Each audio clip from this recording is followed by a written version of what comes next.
Hey, welcome back to another devlog from my Godot 3D platformer. Last time I introduced Pineapple Oscar and showed you some of the key features of my character controller. I made a T-posing pineapple run and jump. Pretty cool, right? In fact, I basically have a shippable game right here. But after hours of researching what others might call fun or engaging 3D platformers, I noticed something that my game didn't have yet. Animations. Yes, as it turns out, most games aren't focused on the allure of asserting your dominance upon a virtual world. No. They would rather show a character who runs and jumps as a character who is running and or jumping. Or swimming, or climbing. You get the idea. It's about time I added some animations to Oscar. Honestly, I was getting bored of seeing a marble statue slide his way across the screen anyways. Now, rigging a 3D model is a time-consuming process, and I didn't have nearly as much experience as I would have liked, so I wasn't planning to rig and animate Oscar myself. After all, I have a full-time job, and game development is just a side hobby for me. Time is a precious commodity. So naturally, I was going to try finding the simplest solution to an animation rig before I tried doing things from scratch. That's how I came across Mixamo, which automatically rigs and animates humanoid models for you. Oscar is technically a humanoid model, so he should work great for this, right? Oh. Oh no. Oh no. Well, I'm impressed that Mixamo was even able to rig this much with what it was given. I mean, Oscar doesn't even have a neck, so I can understand why it might have issues. At least it made me smile. In the end, I decided to bite the bullet and learn a thing or two about rigging a model in Blender.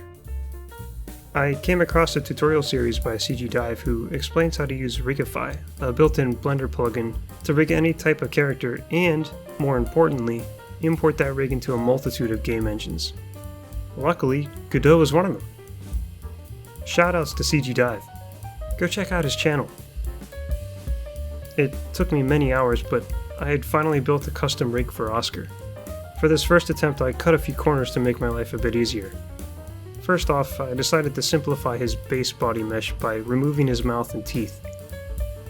When you create a rig for a mesh, you also need to set up weights for each vertex. Adjusting the weights for the mouth proved to be difficult, so I just removed it entirely. Same goes for his shirt. I still need a bit more experience to understand how to use Blender's weight painting tools for a piece of clothing, so for now, you'll just have to look at a naked pineapple. But my rig was working, so I was ready to start creating some animations. I started with the animations that would be fundamental to Oscar's moveset, which are idle, run, and jump. I also included a couple extra for walking, sliding, and falling, just to give the character some extra polish and feel. After exporting the updated rig into Godot, I set up an animation controller for Oscar.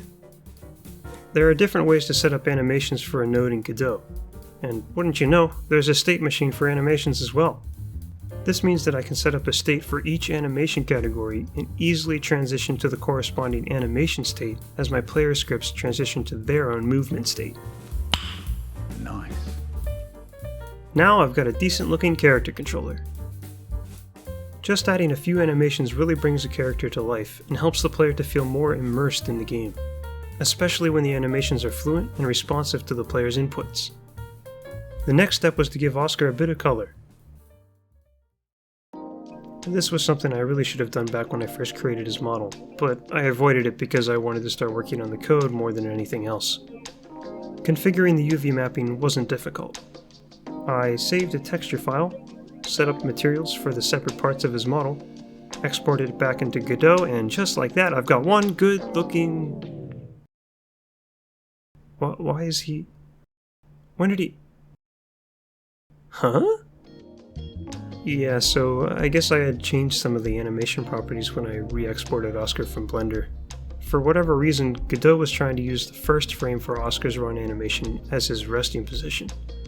I found out that it was something to do with the way actions are ordered in Blender when you export them. Whichever is the first action in the list will be used as the rest position in Godot. It's probably just a bug with the way Godot interprets a re-import of a GLTF file with animations, but it's something I need to work around. This took me hours to figure out. Sometimes game dev is just... Anyway, Oscar has a new coat of paint, and the next thing I wanted to do was make him look even better. A common effect that third-person games implement is particle effects for environmental interactions. In particular, I wanted to add some dust clouds at my character's feet, as you can see in some of these examples. I created a particle system that will spawn at Oscar's feet when he slides to a stop. The cloud itself is just a sphere shape for now. If I feel like I want to add more detail later, I'll create a better looking mesh for this. I also created a particle system for an impact landing when Oscar lands from a reasonably high fall. Just these two particle effects add a nice feel to his movement. They accentuate his interaction with the floor and add a bit of eye candy just for moving around. It was around this time that I tried adding a spring arm node to my camera controller. Up until now, the camera did not respect collisions with the world. Walls could block the view of Oscar, and the camera could clip inside of objects. The spring arm node is a pre-built option included with Godot that will project its children nodes from a specified origin up until it collides with an object. Now, when a wall comes between Oscar and the camera will jump forward so that the view with Oscar isn't obscured. You can also define a collision mask for objects that will or will not collide with the spring arm.